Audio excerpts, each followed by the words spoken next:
Namaskar. I hope all you people are staying at home, adapting the safety measures, following all health etiquettes, thereby fit and fine. With that hope, I would like to start my class. Today, I am going to discuss about the first chapter in history, the French Revolution. Whenever we are pronouncing the word revolution, then our mind is getting into one question. What do you mean by revolution? If you want to bring any abrupt change or sudden change, then that happen, then we may call that a breakthrough as revolution. The French Revolution, an epoch-making event, incident in the history of Europe. Why? Today we are proudly having in our preamble the philosophy, liberty, equality, fraternity, justice.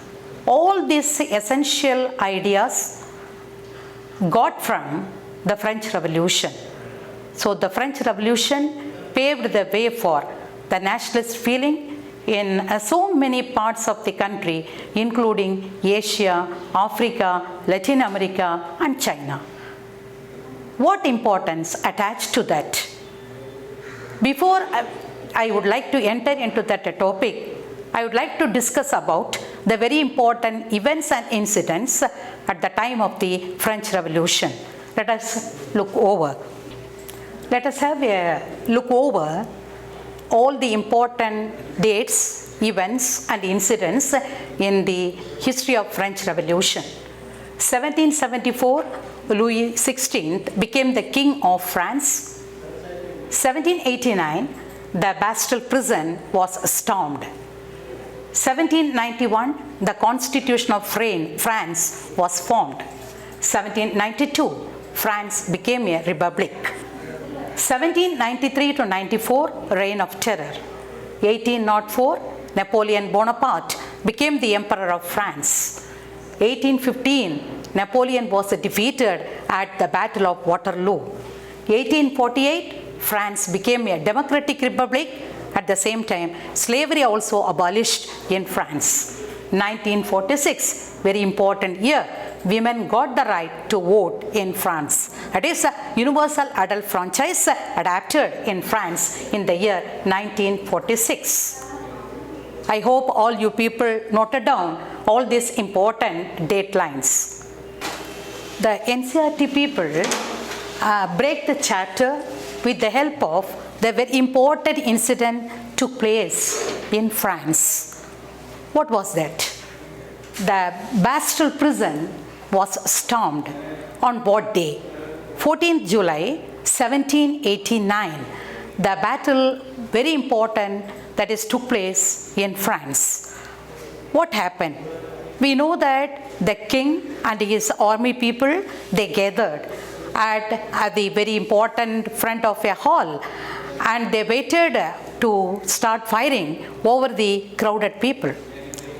But at the same time, men and women belonging to different categories, they formed one people militia. Militia means military. Why? They wanted to search all the important places at where the king kept the arms and ammunitions, meaning war weapons. So in search of that, they attacked so many government buildings. One group moved towards the east. There they saw the Bastille prison, the fortress prison, very important in France. So they got a suspicion that fort, or that is prison, was loaded with arms and ammunitions. Out of that hope, they stormed that Bastille prison on 14th July 1789, killed the commander, and then released 7 prisoners from there. Now the entire Bastille prison was stormed, turned into pieces and sold at a bazaar, and the people were ready to purchase the broken pieces of that prison, and they wanted to keep those pieces as a souvenir in their house, because Bastille prison, it was a symbolic representation of despotism in France. See, this incident happened on what day I told you? Yes, that is 14 July 1789. And what were the incidents that make the people to do that? Was it a day's dream, or it is a chain of events thereby the people were boiled out? Undoubtedly, so many reasons, causes, factors were responsible for that. The number one cause, let us discuss about role being played by that is very important person, Louis XVI. In the year 1774, Louis XVI, he belonged to Bourbon family and he became the king.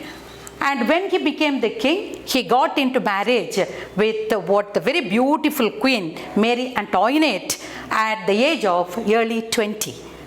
When he sat on the throne, he found that the throne was not a bed of roses, but full of thorns. Why? Because the royal treasury was emptied. We have to list out the reasons why that royal treasury was emptied. What were the specific reasons responsible for that? Now let us discuss how far Louis XVI responsible for the outbreak of the French Revolution. Or in other sense, what were the political causes responsible for the outbreak of the French Revolution? So in order to discuss that, we are having many points. What were the points? Let us discuss one by one. Number one, to meet war expenses. We know that the French rulers, they were in great craze to go and occupy more and more territories. In order to do that, they wanted to conduct so many wars as possible, whereby the war expenditure increased or boosted up. This is point number one.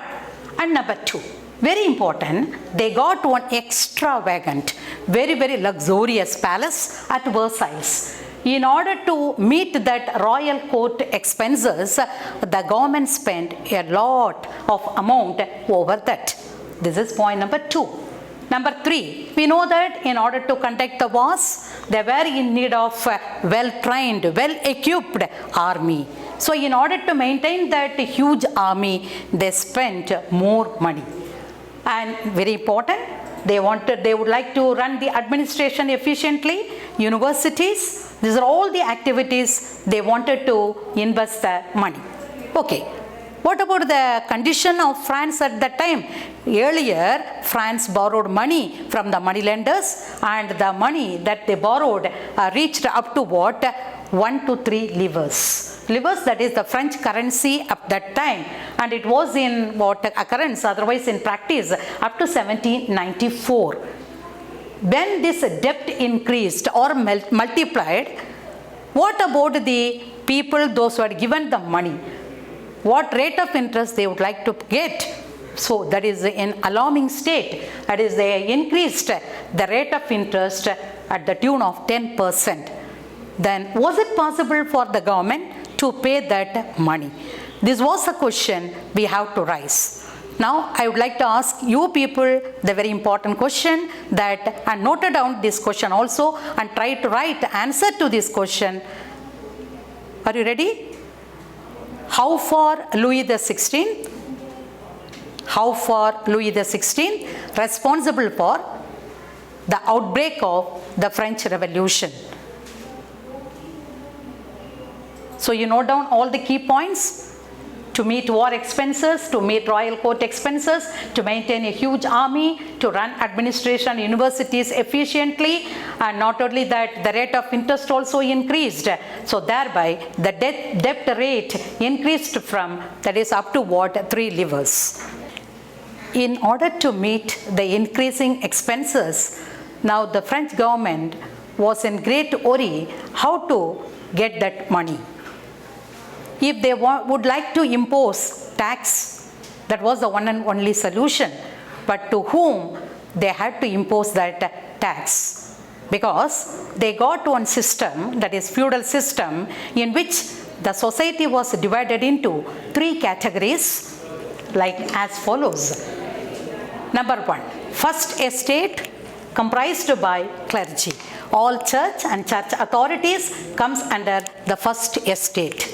Second estate, all the feudal lords and nobles comes under the second estate category. And in third estate, there are three types of people. Number one, businessmen, merchants, lawyers, and court officials. Number two, peasants, artisans. Number three, landless farmers, small peasants, servants. Once again, I would like to repeat, all of you note down also, that is first estate comprised of clergy, second estate nobles, third estate, again there are three categories. Number one, businessmen, merchants, lawyers, court officials. Number two, peasants, artisans. And number three, landless farmers, small peasants, and servants. Amongst these three categories, now to whom they were ready to impose the tax. It is very interesting that now in France, no question to impose tax over these two categories. These two categories were exempted from tax. So there no need for them to pay the tax. Exempted. When these two were exempted, who is there or who was there to pay the tax? Only the third estate. Now the burden fall on the shoulders of the poor people, those who were groaning under heavy pain one side, and now they were compelled to pay the huge tax. Now let us see how these things getting into worsening in France. Once again, I would like to brush up your memory. Come on, tell me how the French society was divided into three estates. Yes, I am hearing the answers from you people that the French society was divided into three estates: first, second, and third. Clergy, nobles, and then what? The business people, merchants, peasants, rich people, all these people come under what? That is third estate. Okay. And I told you that the first two estates were exempted from tax payment, and now who had to pay that tax? Only the third estate. In order to understand that, we have to recall the condition of the feudal lords. In France at the time, 90% of the poor farmers, they owned only 20 to 30% land. But 60% of the land was under the control of the feudal lords and church. Just to imagine. One irony was there: more people, less land. Less people, more land. But they were free and no need for them to pay the tax. And now who were in trouble? The poor people were in trouble. And now in order to understand that, how the feudal lords, they enjoyed their life. Number one, no need for them to pay tax. They were purely exempted from the payment of taxation. Number two, top of that, they were getting feudal dues from the farmers. So they are very interesting that they were ready to get more amount of money from the poor people in the form of feudal dues. Number three, very, very important, they were allowed to extract free labor from the third estate.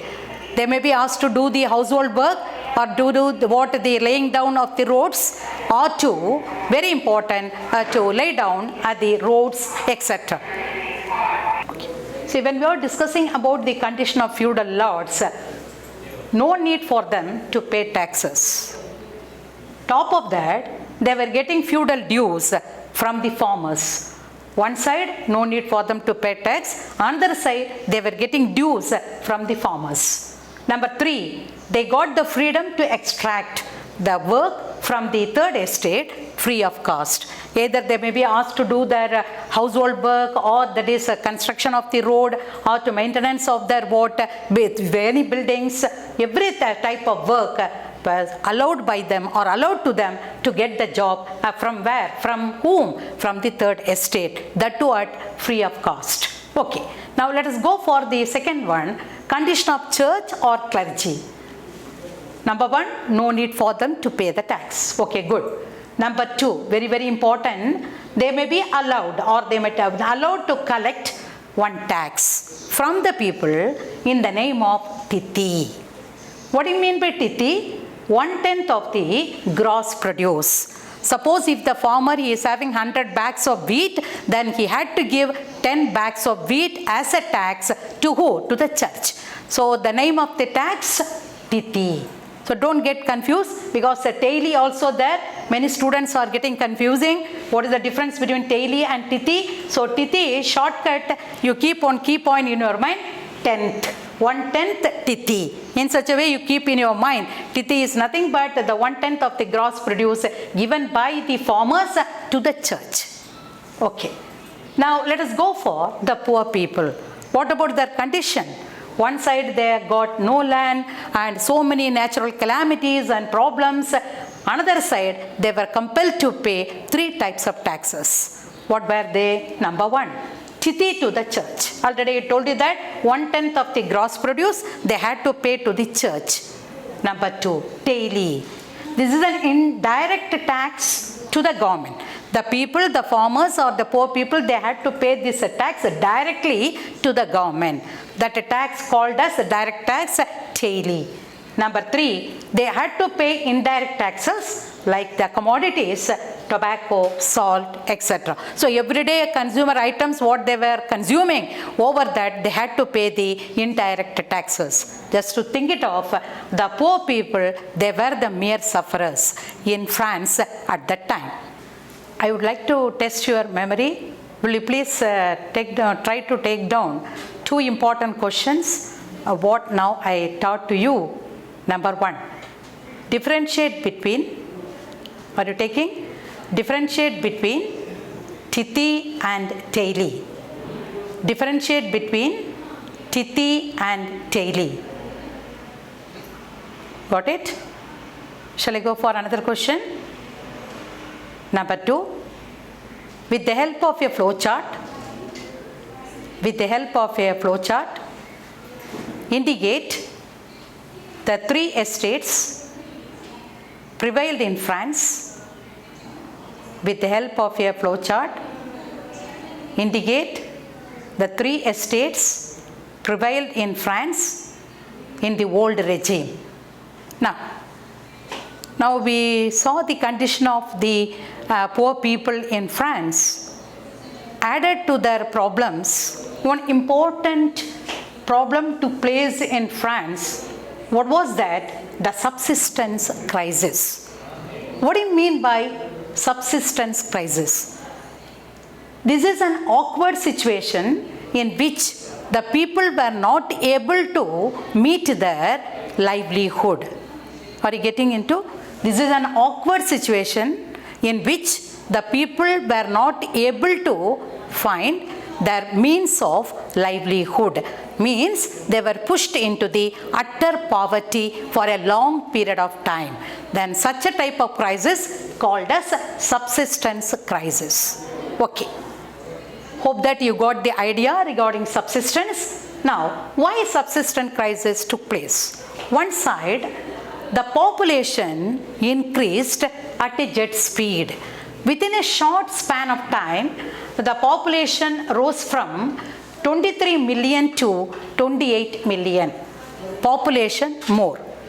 In order to feed the increasing population, the food grains also needed. What about the supply of that food grains? The supply of the food grains very limited. So what idea we are getting? So we are having one very simple formula here, that is what? Demand more, supply less. Then what would happen? The prices of the commodities shoot up or went up. If you are going to a market and you are getting, that is a tomato as what very available in the market in large amount, then the price of the tomato might have been bought 20 rupees or 25 rupees per kg. But at same tomato, but the arrival is there only limited quantity, then the price of the tomato would undoubtedly shoot up. So likewise here the demand more, supply less, So that is why, quite natural, prices of the essential commodities shoot up. So demand here, it is in increasing trend, but the supply, it is in decreasing trend. So the prices shoot up. So very difficult for the people to go and buy the items in the market. Okay. Now what about the industry and industrial owners and the workers? Were they concerned about their laborers? Of course. Because when the prices of the essential commodities shoot up, the industrial owners also ready to increase the wages of the workers. No doubt. They got more wage than earlier.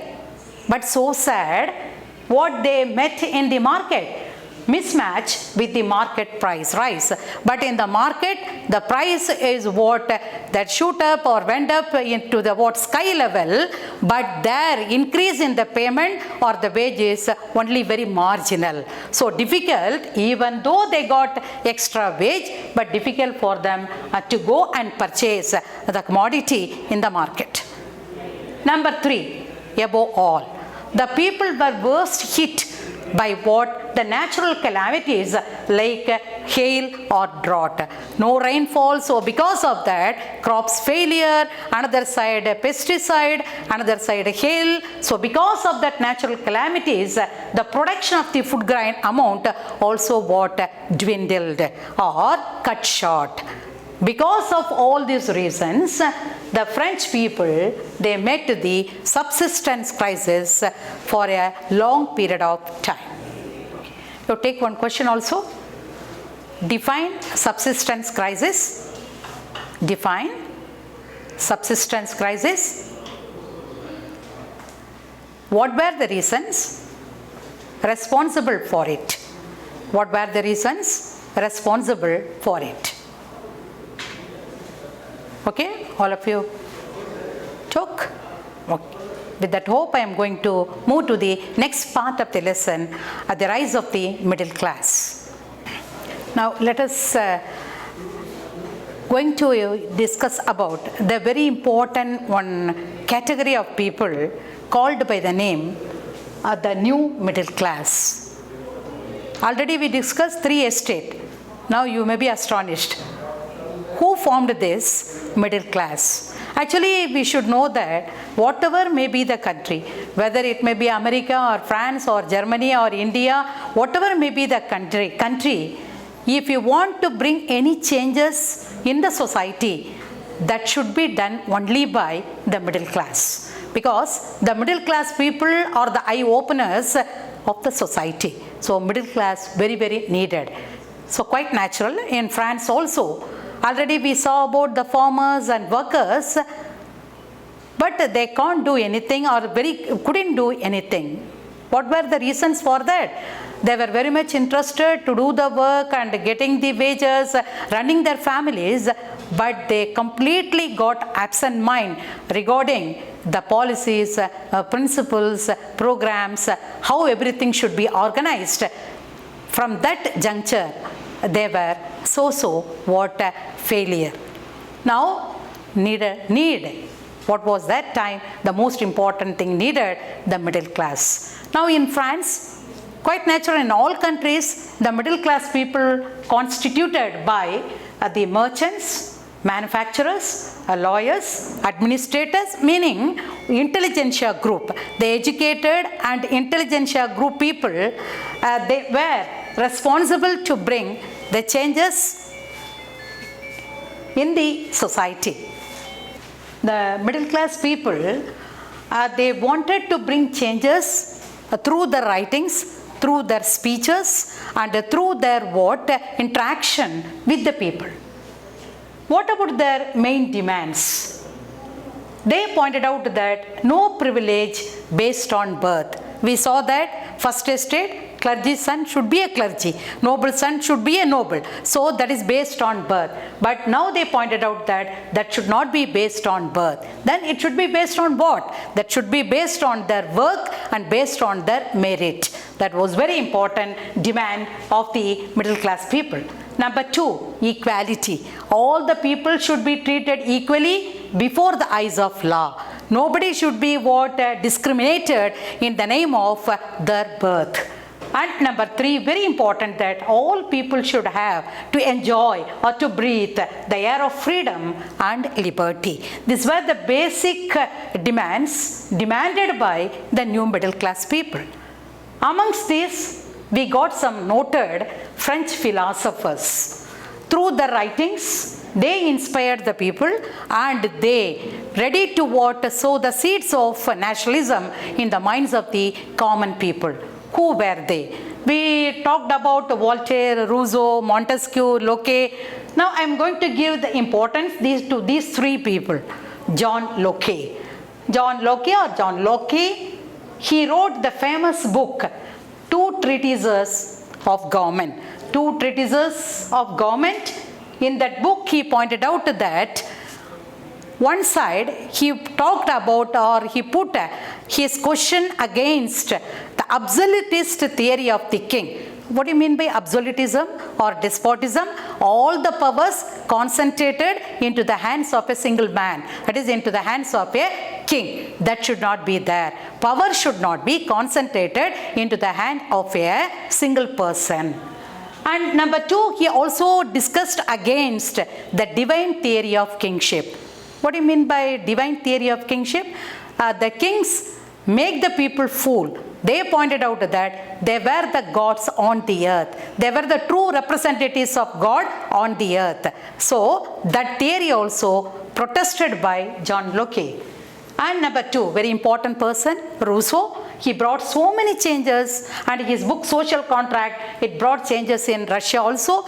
And in Social Contract, from this title itself we could guess it out. He pointed out that one contract should be there. Between whom and whom? Between the rulers and the ruled, or the people and their representatives. So there should be a contract between these 2 categories in the society. That was highlighted by him in his book Social Contract. And number 3, Montesquieu. Montesquieu wrote the famous book, The Spirit of Laws. The Spirit of Laws, very important, because he pointed out that power should be divided into the hands of 3 organs of the government. What are the 3 organs of the government? All of you very well aware of that. Am I right? What are the 3 organs? Yes. What are the 3 organs? Legislature, executive, and judiciary. The power should be divided between these 3 organs of the government. Then only the power sharing technology might have been adapted, and then thereby power should not be focused or concentrated into the hands of a few or single. So the people should enjoy everything, and they should get all needed things without any struggle. That is why he pointed out in his book The Spirit of Laws, the power must be divided between the 3 organs of the government. Legislature, we know that, law-making body; executive, law implementing body or law executing body; judiciary, law protecting body. I am talking about one of the functions of these 3 organs. So legislature, law, that is making body; executive, law implementing body; and judiciary, law protecting body. So once again, I would like to make you people, because the very important part of the lesson. So when we are talking about the middle class people are needed in order to bring changes in the society. If you want to make any change, or if you want to bring any sudden breakthrough, then that should be possible only by the middle class people. That was beautifully done in France by the educated people, and along with the French philosophers like Locke, Rousseau, and Montesquieu. Now all these people ideas spread like wildfire. Just imagine, when they wrote and they circulated amongst the people, now each and every coffee house, saloon, in the streets, everywhere, the people were ready to talk about that. So my dear children, see, I started the topic, the French Revolution. Number 1, the storming of the prison Bastille. Number 2, we discussed about the very important part of the lesson, how Louis XVI, he became the emperor or the king of France. and how the royal treasury was emptied, and we also discussed about the 3 estates with the help of a simple flow chart, and next we discussed about the subsistence crisis, and last but not the least, that is we discussed about the rise of the middle class and what changes they brought. So as a quick review, I would like to make you people to take one question, that is write the contributions of French philosophers. Please take down the question. Write the contribution of French philosophers like John Locke, Montesquieu and Rousseau. Write the contribution of French philosophers like John Locke, Rousseau and Montesquieu. Thank you.